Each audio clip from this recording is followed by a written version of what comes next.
श्री हरिवंश गुरुदेव। गुरुदेव, जब से नाम जप और अध्यात्म मार्ग पर चलना शुरू किया है, मन में इंद्रियों ने अपना शासन उतना ही मजबूत किया है। इंद्रियां बुरे कार्य की तरफ आकर्षित होते हैं। नाम जप और इंद्रियों की इच्छा, इन दोनों के बीच मन उलझा रहता है।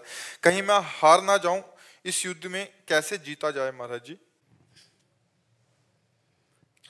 लक्ष्य जब तक नहीं बनता तब तक ये समस्या बनी रहती है। जैसे आपका लक्ष्य बन जाए 1 अरब रुपया, तो हम 100 रुपया आपको दें तो जलन लगेगी, समझ रहे ना। अगर लक्ष्य बन जाए कि मुझे प्रभु की प्राप्ति करनी है, तो किसी भी भोग की तरफ मन जाए, हम थोड़ी जाएंगे। मन जा सकता है, हम नहीं जा सकते। हम ना जाए तो मन कुछ बिगाड़ नहीं सकता है, वो शांत हो जाएगा।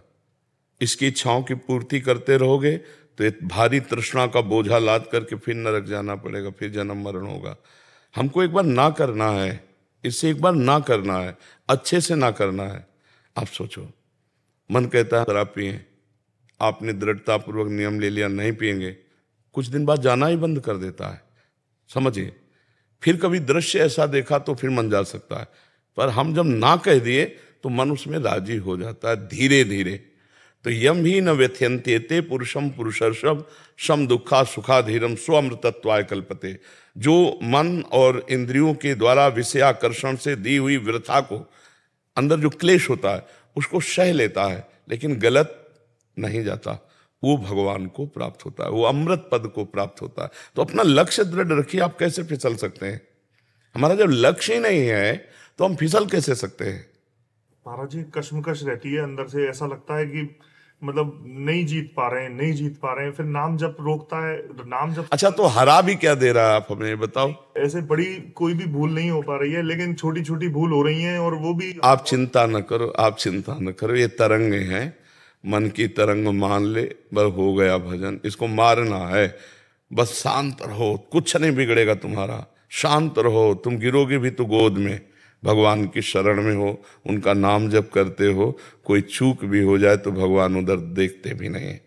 हाँ, राहत न प्रभु चित्त चूक किए कि करत सुरत सै बार ही की। तो आप गृहस्थी में हो, ब्याह हो गया है, तो अगर काम वेदना आती है और आप अपनी पत्नी का संयोग करते हैं तो पाप नहीं करते हैं, लेकिन पराई माता बहन की तरफ गंदी दृष्टि से भी देखना पाप हो जाएगा। तो आपको भगवान ने जीतने के लिए एक सुविधा दे दी है। संत महात्माओं की सोचो, उनको तो पूरे जीवन युद्ध करना होता है। अगर 50 वर्ष लड़े और 5 सेकंड फेल हो गए तो 50 वर्ष में पानी फिर गया, कोई माफ नहीं करेगा। कोई नहीं माफ करेगा कि ये साधक 50 वर्ष से लड़ रहा है, 5 मिनट में चूक हो गई, कोई बात नहीं, उठो चलो। ये तो गुरुजन बोल सकते हैं, संसार नहीं बोल। संसार तो बस उसको उसी दिन से उसी दृष्टि से देखेगा। ये बहुत बड़ी चढ़ाई का मार्ग है और आपको बड़ी सुविधा है। आपको भूख लगी तो भोजन मिल जाएगा, आपको जो वेदना लग रही धर्मयुक्त पूर्ति का आपके पास उपाय है।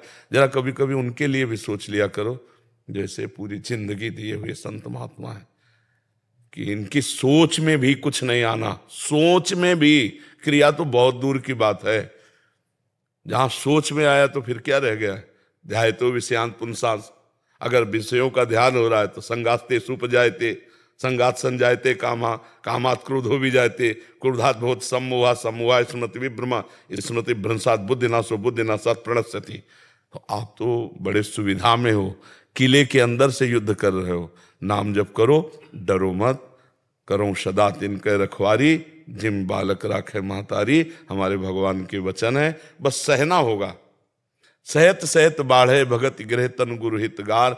अंदर जो आक्रमण हो रहे हैं उनको सह जाओ तो महात्मा, और टूट गए तो फिर बिखर जाओगे, फिर भगवत मार्ग से अलग हो जाओ। लगभग 18-19 वर्ष की आयु शरीर की होगी, तो ब्रह्मावर्त बिठूर में गंगा किनारे भ्रमण कर रहे थे। तो हमने कई बार सुनाया है, एक शराबी ने हमको बुलाया, नजदीक गए तो देखा शराब पिए हुए, दुर्गंध आ रही।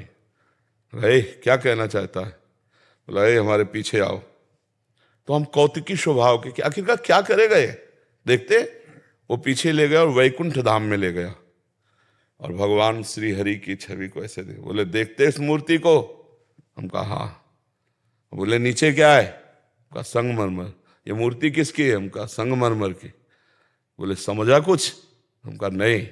बोले इस मूर्ति को तिल तिल काटा गया, टूटी नहीं तो भगवान बन के पूज रही, और ये टूटा तो पैरों के नीचे रौंदा जा रहा है। संगमरमर वही है और संगमरमर वही है। ए तू बाबा जी बना, टूटना नहीं। तो हमने उसको उसी समय पंचांग प्रणाम किया था कि भगवान मुझे इस रूप में शराबी काबिले करके, और हमें जब कभी ऐसी समस्या मानसिक शारीरिक हुई तो उसके शब्द गूंजने लगते, ए टूटना नहीं, टूटना नहीं, जो टूटा वो बिखर गया, रौंदा जाएगा जो टूट जाएगा बस। तो कहीं से भी शब्द मिले ना, वो भगवान के ही शब्द होते हैं। बहुत जगह भगवान विविध उपदेश देते हैं। एक बार हम परिक्रमा कर रहे थे तो वृंदावन में वो मतलब तटिया स्थान के इधर ऐसे अखाड़ा है, तो वहीं सामने पीपल का वृक्ष है, तो ठीक पीपल के वृक्ष के ऊपर लघु शंका कर रहा था। तो पहले तो मुझे लगा अर्घ दे रहा है, क्योंकि ऐसी सोच ही नहीं थी कि कोई लघु शंका कर सकता है। और जब नजदीक गए परिक्रमा करते हुए तो देखा कि लघु शंका, वासुदेव भगवान का स्वरूप पीपल का वृक्ष है, लघु शंका करता है। ए बड़े ज्ञानी बनते हो, इसमें वासुदेव दिखाई दे रहा, मेरे में वासुदेव नहीं दिखाई। वो गलती हो गई अब का गलती हो गई, गलती हो गई। तुरंत प्रणाम किया, कहा भगवान धन्य है, आप ही सच्चा ज्ञान देने वाले हो। तुम एक वृक्ष पे वासुदेव दिखाई दे रहा, मुझ में वासुदेव नहीं दिखाई दे रहा। अब प्रणाम किया, कहा प्रभु गलती हो गई। जगह जगह भगवान उपदेश देते हैं। अपने को बहुत सावधान रहना है, सहना है और भजन बढ़ाना है, हारना नहीं है, हारना नहीं। एक जीवन में स्वभाव बना लो, हार के भी नहीं हारना है। अगर 100 बार हारेंगे तो 101 बार चढ़ेंगे हम रुकेंगे नहीं, हम भगवान की प्राप्ति करेंगे इस जन्म में। इसलिए धैर्यवान बनो। ये आक्रमण तो होंगे, अगर विजय श्री के लिए चले हो युद्ध में तो आक्रमण तो होंगे, काम के, क्रोध के, लोभ के, मोह के, मद के, मत्सर के। चतुर सुजान वही है जो साक्षी भाव से सह जाए, उसके अनुसार क्रिया ना करे। अगर हो भी जाए तो फिर सावधान हो, फिर चलो। ये बहुत बड़ा मजबूत हृदय वाले का मार्ग है, कायरों का मार्ग नहीं, भगवान का मार्ग कायरों का नहीं। काम बनाने के लिए पहले काम का नाश करना होगा, ऐसे नहीं होता। कोई भी कार्य ऐसे नहीं बनता, पहले कामना का मर्दन किया जाता है। 10,000 वर्ष दाहिने पैर के अंगूठे केवल खड़े होकर ऐसे पत्नी प्राप्त करने के लिए करदम जी ने तपस्या की थी, तब उनको भगवान ले आकर के देहूती जी के लिए। तो हम लोग कामना करते, क्या तपस्या करते हैं, क्या भजन करते हैं, क्या भगवान के लिए अर्पित करते हैं। लोग समझते हैं केवल मंदिर गए हो, भगवान से कह दिया तो हमारा काम पूरा हो जाएगा, ऐसे ले। तो धैर्य पूर्वक रहो, आगे खुद आप देखना। मतलब आप तो आए और आपको उत्तर मिल गया। हम लोग तो ऐसे भटक रहे थे गंगा किनारे कि कैसे धीरे धीरे धीरे धीरे धीरे धीरे जब हार गए हृदय से और प्रभु का आश्रय लिया तो जीत गए। जब तक अहंकार साधना का था तब तक कुछ नहीं बना, और जब रोना शुरू हुआ तो फिर सब बात बदल जाती उनके चरणारविंद के बल से। बिन रोए किन पाइया प्रेम प्यारा मीत। तो सही पूछो तो एक काम बढ़िया हो रहा है, आपका अहंकार नष्ट हो रहा है कि मैं किसी योग्य नहीं हूं। ये काम क्रोध को भी हम धन्यवाद देते हैं कि इन्होंने हमें भगवान तक पहुंचाने में बहुत सहयोग किया, क्योंकि जब ये आके ताल ठोकते तो हम घुटने के बल हो जाते, तो अपने आप पता चला हम कुछ नहीं है। तो ऐसे ही जैसे कोई भयावह चीज आवे तो भाग के अपना जो रक्षक उसी की तरफ जाएंगे ना, तो इन्होंने शरणागति हमारी पुष्ट कर दी। काम क्रोधादि ने हमारी शरणागति पुष्ट कर दी। अगर हम ऐसे देखें तो सामने उधर वो खड़े, तो हमें किधर देखना पड़ेगा, प्रभु की तरफ ही देखना पड़ेगा। तो भागे प्रभु की तरफ, प्रभु बचाओ, तो हमें प्रभु की तरफ भगाने वाले यही तो हुए ना। तो हम इनको भी प्रणाम करते हैं कि ये भी हमारी शरणागति में बड़ा भारी सहयोग किए। ये हमने ऐसा अनुभव किया कि ये लोग हमारे अहंकार का नाश करके भगवान की तरफ दौड़ाते हैं। यहाँ खड़ा मत रहे, दौड़, क्योंकि आग है ये, तो शीतलता तो भगवान के चरणों में, तो उधर भागाने का काम ये किए। तो इसलिए बहुत धैर्य पूर्वक चलो। अब जो भी हो रहा है मंगल ही होगा, अमंगल नहीं हो सकता। बिल्कुल आप आनंद पूर्वक रहिए, खूब नाम जप कीजिए, थोड़ा सहनशील बनिए। सहनशील आशय उदार धीरज सहित विवेकी, ये सहत सहित बाढ़े भगत गृह तन गुरहित गार। जो सहन कर गया बहुत आगे बढ़ गया। चुप शांत, ऐसे कोई तुम्हारे ऊपर थोड़ी है।